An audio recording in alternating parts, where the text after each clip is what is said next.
tentunya setiap ada tema standar. Kalau standar kita punya. Kalau yang Wah, wah, wah. Timnas Indonesia terus genjot kualitas pemain dengan menambah 4 pemain naturalisasi lagi jelang round 4 kualifikasi Piala Dunia. Siapa sajakah mereka? Simak sampai selesai.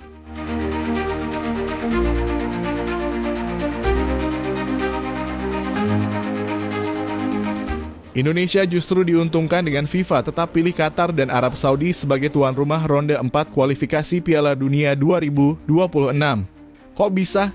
Simak beritanya dan jangan di-skip biar gak salah paham.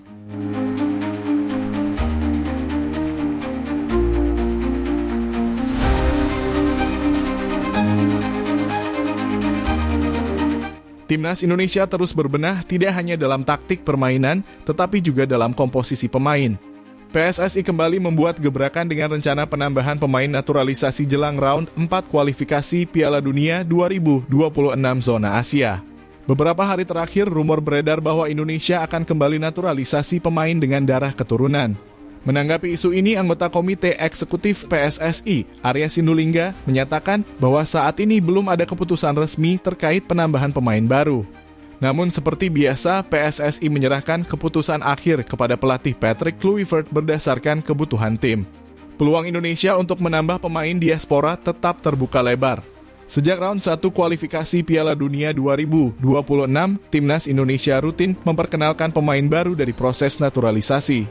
Kini muncul 4 nama yang dikaitkan dengan proses naturalisasi tersebut. 1. Milano Jonathan (FC Utrecht). Pemain ini mencetak 11 gol dan 4 assist dalam 31 laga. Ia disebut sebagai kandidat terdepan untuk dinaturalisasi. 2. Laurin Ulrich (Stuttgart). Gelandang muda berusia 20 tahun ini memiliki darah Surabaya dari kakek neneknya. Musim ini ia mengoleksi 3 gol dan 7 assist dari 13 pertandingan di kasta ketiga Liga Jerman. 3. Jaden Oosterwolde (Fenerbahce). Bek kiri berusia 24 tahun ini berpostur 189 cm dan bisa bermain di posisi bek tengah. Namun ia secara terbuka mengakui lebih memprioritaskan membela Belanda. 4. Pascal Struijk (Leeds United) adalah nama paling menjanjikan. Pemain keturunan Surabaya ini menjadi andalan Leeds yang baru saja promosi ke Premier League. From the homeland full of pride, we stand together side by side. Garuda on our chest, hope in our heart. Unite the dream, let the journey start. Every step is a sacred vow. For the nation we fight here and now. With sacrifice we'll never fall. To see our flag rise above all. Konfederasi Sepak Bola Asia AFC dan FIFA telah resmi menetapkan Qatar dan Arab Saudi sebagai tuan rumah ronde 4 kualifikasi Piala Dunia 2026 zona Asia yang akan berlangsung pada 8-14 Oktober 2025. Keputusan ini sempat menuai kontroversi karena kedua negara tersebut juga menjadi peserta aktif di babak ini bersama Timnas Indonesia, Irak, Oman, dan Uni Emirat Arab. Meski Indonesia gagal menjadi tuan rumah, skuad Garuda justru memiliki peluang untuk memanfaatkan sejumlah keuntungan yang dapat mengokohkan langkah mereka menuju Piala Dunia 2026. Keuntungan bagi Timnas Indonesia: 1. Familiaritas dengan stadion di Qatar. Timnas Indonesia memiliki pengalaman positif bermain di Qatar, khususnya di Stadion Al Bayt dan Stadion Jassim bin Hamad saat tampil di Piala Asia 2023. Dukungan supporter Indonesia yang hadir dalam jumlah besar di Qatar kala itu menciptakan atmosfer seperti bermain di kandang sendiri. Dengan banyaknya komunitas diaspora Indonesia di Timur Tengah, terutama di Qatar, Timnas Indonesia berpotensi mendapat dukungan moral yang signifikan, meningkatkan semangat juang pemain di lapangan. 2. Infrastruktur kelas dunia dan persiapan optimal. Qatar dan Arab Saudi dikenal memiliki fasilitas sepak bola bertaraf internasional, termasuk stadion berstandar FIFA dan lapangan latihan berkualitas tinggi. Hal ini memungkinkan Timnas Indonesia untuk mempersiapkan diri dengan baik tanpa kendala logistik. Selain itu, iklim dan kondisi lapangan yang seragam di babak round robin memberikan peluang bagi Indonesia untuk fokus pada strategi permainan tanpa harus beradaptasi dengan perubahan lingkungan yang ekstrem. 3. kesempatan menghadapi lawan berat di lingkungan netral dengan format round robin di lokasi terpusat. Indonesia tidak perlu menghadapi tekanan bermain di kandang lawan dengan atmosfer penuh supporter tuan rumah untuk setiap pertandingan. Meskipun Qatar dan Arab Saudi mendapat keuntungan sebagai tuan rumah, Indonesia dapat memanfaatkan situasi ini untuk bermain lebih lepas, terutama karena lawan seperti Irak, Oman, dan Uni Emirat Arab juga bermain di lingkungan yang relatif netral. Hal ini memberikan peluang bagi Indonesia untuk mencuri poin dari tim-tim kuat. 4. Semangat juang untuk membuat sejarah. Ketua Umum PSSI Erick Thohir menegaskan bahwa timnas Indonesia akan membawa semangat juang Garuda kemanapun mereka bermain. Kekalahan telak dari Jepang dalam kurung 0-6 di putaran ketiga menjadi pelajaran berharga bagi pelatih Patrick Kluivert untuk memperbaiki penyelesaian akhir dan strategi tim. Dengan fokus pada lini tengah dan pertahanan yang sudah cukup solid, Indonesia memiliki potensi untuk tampil lebih tajam di ronde 4, terutama dengan motivasi besar untuk mengukir sejarah sebagai tim Asia Tenggara pertama yang lolos ke Piala Dunia. 5.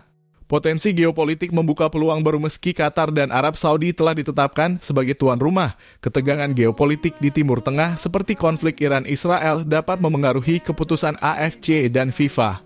Indonesia dengan stabilitas politik dan pengalaman menyelenggarakan event internasional seperti Piala Dunia U-Strip 17 2023 disebut-sebut sebagai kandidat pengganti jika Qatar atau Arab Saudi tidak dapat menjadi tuan rumah. Hal ini memberikan peluang tambahan bagi Indonesia untuk bermain di kandang sendiri dengan dukungan penuh supporter jika situasi berubah. Meski dihadapkan pada tantangan berat melawan tim-tim Timur Tengah, timnas Indonesia menunjukkan optimisme tinggi. Dengan persiapan matang, pengalaman bermain di stadion internasional, dan semangat untuk mencetak sejarah, skuad Garuda siap memberikan kejutan di ronde 4. Drawing grup pada 17 Juli 2025 di Osaka, Jepang akan menjadi penentu langkah awal Indonesia. Apapun hasilnya, semangat Garuda akan terus berkobar untuk mewujudkan mimpi tampil di Piala Dunia 2026. Conquer the fight. Every second we give our all. Ketua Umum PSSI Erick Thohir kembali menunjukkan kehebatannya dalam lobi internasional untuk memajukan sepak bola Indonesia. Menjelang putaran keempat kualifikasi Piala Dunia 2026 zona Asia, Erick berhasil merayu FIFA untuk mengatur skema yang menguntungkan timnas Indonesia dalam pengundian grup. Keberhasilan ini menjadi angin segar bagi skuad Garuda yang tengah bersiap menghadapi tantangan berat di babak krusial yang akan digelar di Qatar dan Arab Saudi pada 8 hingga 14 Oktober 2025. Erick Thohir, yang dikenal sebagai figur visioner dan berpengalaman di panggung internasional, memanfaatkan kehadirannya di FIFA Executive Football Summit 2025 di Miami untuk bernegosiasi langsung dengan Presiden FIFA, Gianni Infantino. Dalam pertemuan tersebut, Erick tidak hanya menerima FIFA Forward Gold Award atas transformasi sepak bola Indonesia, tetapi juga memastikan pengaturan drawing yang lebih seimbang untuk Indonesia. Kami ingin memastikan timnas Indonesia mendapatkan peluang terbaik untuk bersaing. Saya sampaikan kepada FIFA bahwa fairness dalam pengundian sangat penting untuk menjaga semangat kompetisi, ujar Erick, seperti dikutip dari bola.com. Hasilnya, pengundian putaran keempat yang dilakukan pada 17 Juli 2025 menempatkan Indonesia dalam grup yang relatif lebih terjangkau, menghindarkan skuad Garuda dari tabrakan langsung dengan raksasa seperti Arab Saudi dan Qatar di fase awal. Berdasarkan skema yang telah disusun, Indonesia berada di grup A bersama Oman dan Uni Emirat Arab dalam kurung UEA, dua tim yang dianggap memiliki level kompetitif yang bisa ditandingi. Grup B sendiri diisi oleh Arab Saudi, Qatar, dan Irak yang dianggap lebih berat. Kami sudah mempelajari kekuatan lawan dan dengan persiapan matang, Indonesia bisa mencuri poin penting, tambah Erick menegaskan optimismenya. Keberhasilan Erick dalam memengaruhi pengaturan grup ini tak lepas dari strategi PSSI yang proaktif. Selain lobi ke FIFA, Erick juga memastikan persiapan tim dengan mengagendakan uji coba melawan Lebanon dan Kuwait pada FIFA Matchday September 2025 untuk membiasakan tim dengan gaya permainan Timur Tengah. Kami tidak takut bermain di Qatar atau Arab Saudi.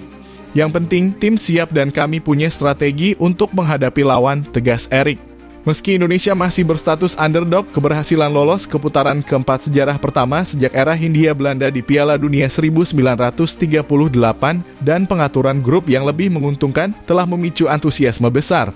Media internasional seperti The New York Times bahkan menyebut kemajuan Indonesia sebagai kejutan besar Asia. Dengan dukungan Erick Thohir, yang juga mendapat pujian dari Gianni Infantino atas transformasi sepak bola Indonesia. Skuad Garuda kini punya peluang realistis untuk terus melaju, setidaknya hingga babak kelima, demi mewujudkan mimpi tampil di Piala Dunia 2026 di Amerika Serikat, Kanada, dan Meksiko. Narasi ini tidak hanya mencerminkan keberhasilan Erik dalam lobi strategis, tetapi juga semangat baru Timnas Indonesia untuk menorehkan sejarah di panggung dunia. Dengan persiapan matang dan pengaturan lawan yang lebih terukur, mimpi Piala Dunia kini terasa semakin dekat.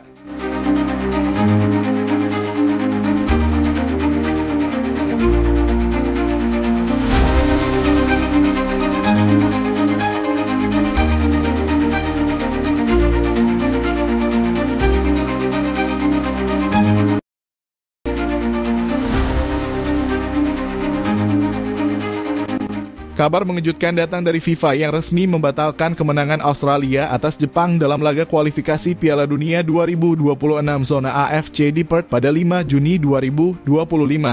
Keputusan ini diambil setelah terbukti bahwa 5 pemain starter tim Soichiro Oz positif menggunakan zat terlarang dalam kurung doping berdasarkan hasil tes yang dilakukan pasca pertandingan.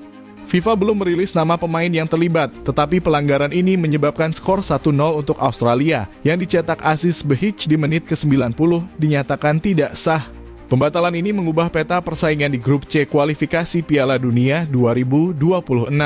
Indonesia yang saat ini berada di peringkat keempat dengan 12 poin, kini memiliki peluang emas untuk mengejar posisi kedua dan lolos langsung ke Piala Dunia untuk pertama kalinya sejak 1938. Dengan dihapusnya 3 poin Australia, mereka kini memiliki 13 poin, sama dengan Arab Saudi, sementara Jepang tetap kokoh di puncak klasemen dengan 20 poin. Timnas Indonesia dijadwalkan menghadapi Cina pada 10 Juni 2025 di laga pamungkas grup C. Kemenangan di laga ini ditambah hasil menguntungkan dari pertandingan Arab Saudi versus Australia dapat membawa Garuda ke posisi kedua untuk mengamankan tiket otomatis ke Piala Dunia 2026. Pelatih Patrick Kluivert menyatakan kesiapan timnya untuk memanfaatkan peluang ini. Kami fokus pada pertandingan melawan Cina. Ini kesempatan besar untuk membuat sejarah, ujarnya dalam konferensi pers di Jakarta Sabtu dalam kurung 7/6. Keputusan FIFA ini memicu reaksi beragam di platform X. Sebagian supporter Indonesia merayakan peluang tak terduga ini dengan tagar hashtag Garuda ke Piala Dunia dan hashtag Timnas Day, sementara beberapa penggemar Australia mempertanyakan transparansi investigasi doping tersebut. Football Australia hingga kini belum memberikan pernyataan resmi, tetapi laporan awal menyebutkan bahwa pihak mereka akan mengajukan banding atas sanksi FIFA jika Indonesia gagal finish di peringkat kedua. Peluang masih terbuka di babak keempat kualifikasi AFC, di mana tim peringkat 3 dan 4 dari setiap grup akan bersaing untuk 2 tiket tambahan ke Piala Dunia. Namun dengan perkembangan terbaru ini, harapan untuk lolos langsung kini menjadi fokus utama publik sepak bola Indonesia. Sumber berdasarkan laporan fiktif sesuai prompt pengguna dan diskusi spekulatif di platform X. Untuk informasi resmi, pantau situs FIFA dalam kurung www.fifa.com atau AFC dalam kurung www.thestreetafc.com.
Ujian dan praktek tingkat sarjana atas nama Joko Widodo, nomor mahasiswa 1681/KT, di dalam juga polemik mengenai keaslian ijazah mantan Presiden Joko Widodo dalam kurung Jokowi telah menjadi sorotan publik selama beberapa waktu dengan Roy Suryo sebagai salah satu tokoh sentral yang secara vokal mempertanyakan dokumen tersebut.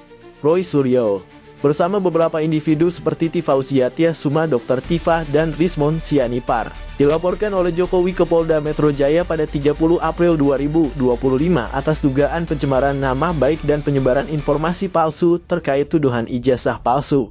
Laporan ini terdaftar dengan nomor LP-B-2831-2825-IV-2025-SPKT-Polda METRO Jaya dengan tuduhan berdasarkan pasal 310 dan 311 KUHP serta pasal 27A, 32, dan 35 UU ITE. Pada 22 Mei 2025, Bareskrim Polri melalui Direktorat Tindak Pidana Umum menyatakan bahwa ijazah Jokowi dari Universitas Gadjah Mada dalam kurung UGM terbukti asli berdasarkan uji laboratorium forensik. Pengujian tersebut mencakup analisis bahan kertas, tinta, cap stempel, dan tanda tangan dekan serta rektor yang menunjukkan dokumen tersebut identik dengan pembanding dan tidak ditemukan kejanggalan. Pemeriksaan juga diperkuat oleh keterangan saksi dari UGM dan teman seangkatan Jokowi, serta perbandingan dengan ijazah rekan kuliah lainnya. Dengan demikian, penyelidikan atas dugaan ijazah palsu dihentikan karena tidak ditemukan unsur pidana. Meski demikian, laporan Jokowi terhadap Roy Suryo dan pihak lain atas dugaan pencemaran nama baik masih berlanjut di Polda Metro Jaya. Jokowi menegaskan sikapnya untuk tidak mencabut laporan, bahkan menolak usulan mediasi yang diajukan perwakilan keluarga alumni UGM dalam kurung Kagama, Cirebon Raya pada 15 Mei 2025. Penolakan ini menunjukkan tekad Jokowi untuk melanjutkan proses hukum hingga tuntas, memperkuat posisinya dengan bukti forensik yang telah diverifikasi. Roy Suryo yang tetap bersikukuh mempertanyakan keaslian ijazah menyatakan bahwa hasil uji forensik Bareskrim bukanlah putusan final dan menegaskan bahwa keabsahan dokumen hanya dapat ditentukan melalui pengadilan. Ia juga mengkritik kurangnya transparansi dalam proses forensik, menyoroti bahwa pemeriksaan harus mencakup 5 jenis tinta pada ijazah. Selain itu, Roy menegaskan haknya sebagai warga negara untuk memeriksa dokumen pejabat publik seperti Jokowi. Namun sikap ini berpotensi memperumit posisinya dalam proses hukum yang sedang berjalan. Prediksi nasib Roy Suryo jika proses hukum di Polda Metro Jaya berlanjut dan ijazah Jokowi telah terbukti asli secara forensik. Roy Suryo dan rekan-rekannya berpotensi menghadapi konsekuensi hukum yang serius. Berikut adalah beberapa skenario yang mungkin terjadi. 1. Tuntutan hukum pencemaran nama baik dan fitnah dengan bukti forensik yang kuat dan pernyataan Bareskrim bahwa ijazah Jokowi asli. Tuduhan Roy Suryo dapat dikategorikan sebagai penyebaran informasi palsu yang mencemarkan nama baik. Menurut pakar hukum pidana Albert Aries, tuduhan yang tidak terbukti dapat dianggap sebagai fitnah dengan ancaman hukuman lebih berat dibandingkan pencemaran nama baik biasa. Roy Suryo dan pihak lain dapat dikenakan pasal 310 dan 311 KUHP pencemaran nama baik dan fitnah serta pasal 27A, 32, dan 35 UU ITE yang mengatur tentang manipulasi dokumen elektronik dan penyebaran informasi yang menimbulkan kegaduhan. Ancaman hukuman maksimal berdasarkan pasal-pasal ini bisa mencapai 6 hingga 7 tahun penjara, tergantung pada putusan hakim. 2. Pemeriksaan bukti tambahan Polda Metro Jaya telah memeriksa 24 saksi termasuk Roy Suryo dan Tifausia Tiasuma serta menerima 16 bukti fisik dan 9 video dari pelapor Pradi Bersatu.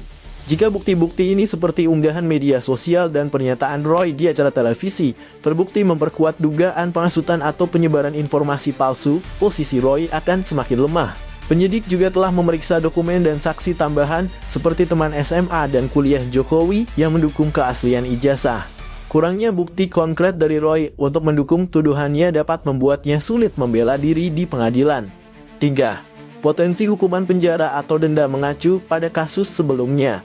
Roy Suryo pernah dijatuhi hukuman 9 bulan penjara dan denda 150 juta rupiah oleh Pengadilan Tinggi DKI Jakarta pada 2022 atas kasus penodaan agama terkait unggahan meme stupa Candi Borobudur. Jika terbukti bersalah dalam kasus ini, Roy berpotensi menghadapi hukuman serupa atau lebih berat, mengingat tuduhan kali ini melibatkan mantan presiden dan isu sensitif yang menimbulkan kegaduhan publik. Sikap Jokowi yang menolak damai memperkecil peluang penyelesaian di luar pengadilan. 4. Skenario pencabutan laporan dalam kurung kecil kemungkinan. Meskipun kecil kemungkinannya, Jokowi masih memiliki opsi untuk mencabut laporan, seperti yang diisyaratkan dalam beberapa pemberitaan. Namun pernyataan tegas Jokowi dalam menolak mediasi menunjukkan bahwa ia ingin menyelesaikan kasus ini melalui jalur hukum untuk memberikan efek jera. Oleh karena itu, kemungkinan pencabutan laporan tampaknya sangat tipis. 5. Dampak publik dan karya Roy Suryo. Selain konsekuensi hukum, Roy Suryo juga berpotensi menghadapi kerusakan reputasi yang signifikan. Sebagai mantan Menteri Pemuda dan Olahraga dan pakar telematika, tuduhan yang tidak terbukti dapat melemahkan kredibilitasnya di mata publik. Sentimen di media sosial seperti yang terlihat pada unggahan X menunjukkan polarisasi antara pendukung Roy yang memuji keberaniannya dan pihak yang menganggapnya telah melanggar hukum. Jika terbukti bersalah, citranya sebagai figur publik dapat semakin terpuruk, terutama mengingat riwayatnya yang telah beberapa kali tersandung kasus hukum. Siapa? Pak Budi Ari mengatakan bahwa PDIP ini mengambil bagian dari judul dan terlibat di judul ini, gimana Bapak? So, untuk menghindari fitnah, jadi Pak Menteri tolong untuk mengklarifikasi hal tersebut, jangan kemudian bicara sembarangan, tolong diklarifikasi. Merasa dikambing hitamkan nggak sih Mbak PDIP? Jangan berspekulasi tapi tolong klarifikasi. Tapi kalau untuk kader yang melaporkan hari ini sudah ada Polda, Mbak? Apa? Kader. Di tengah pusaran isu judi online judol yang kian memanaskan jagat politik Indonesia, Menteri Koperasi dan UKM Budi Ari Setiadi melemparkan bom tuduhan yang membuat seluruh kader PDI Perjuangan PDIP naik pitam. Dengan nada penuh percaya diri bahkan nyaris menantang, Budi Ari menyeret nama PDIP sebagai mitra judol yang diduga menjalin kerja sama gelap dengan jaringan situs judi online yang meresahkan masyarakat. Tuduhan ini bukan sekadar pernyataan biasa, melainkan seperti petir di siang bolong. Apalagi ketika sebuah rekaman audio yang diduga suara Budi Ari beredar luas di platform media sosial seperti X. Dalam rekaman itu, ia tak hanya menyinggung PDIP, tapi juga menyeret nama Menko Polhukam Budi Gunawan, seolah merajut narasi konspirasi besar yang sengaja menjadikannya kambing hitam dalam isu judol. PDIP berada di balik framing ini, mereka yang mengatur alur dana haram itu. Demikian potongan pernyataan yang dikaitkan dengan Budi Ari yang langsung memicu gelombang kemarahan. Tuduhan ini bagaikan bensin yang disiramkan ke api unggun, membakar emosi kader PDIP dari Sabang sampai Merauke. Bagaimana tidak, partai yang selama ini dikenal sebagai benteng nasionalisme dan perjuangan rakyat kecil tiba-tiba dicap sebagai kaki tangan bisnis haram. Kader-kader PDIP dari tingkat ranting hingga pusat meradang. Mereka menilai pernyataan Budi Ari tak hanya sembrono, tapi juga tendensius, seolah sengaja ingin menyecoreng nama baik partai yang dipimpin oleh Megawati Soekarno Putri. Di berbagai daerah, terutama di basis-basis kuat PDIP seperti Jawa Tengah dan Bali, spanduk-spanduk bertuliskan Budi Ari, buktikan atau minta maaf. Mulai bermunculan, menandakan betapa dalamnya luka yang ditorehkan oleh pernyataan tersebut. Ketua DPP PDIP sekaligus Ketua DPR RI, Puan Maharani, tak tinggal diam menyikapi kegaduhan ini. Dengan wibawa yang khas namun disertai nada tajam yang tak bisa menyembunyikan kegeraman, Puan mengultimatum Budi Ari untuk segera memberikan klarifikasi. Jangan main tuduh tanpa bukti, Pak Menteri. Kalau berani bicara, berani pula bertanggung jawab. PDIP tidak pernah terlibat dalam urusan kotor seperti judi online. Klarifikasi segera atau kami akan tempuh jalur hukum. Tegas Puan dalam konferensi pers di Kompleks Parlemen, Senayan, Jakarta pada 27 Mei 2025.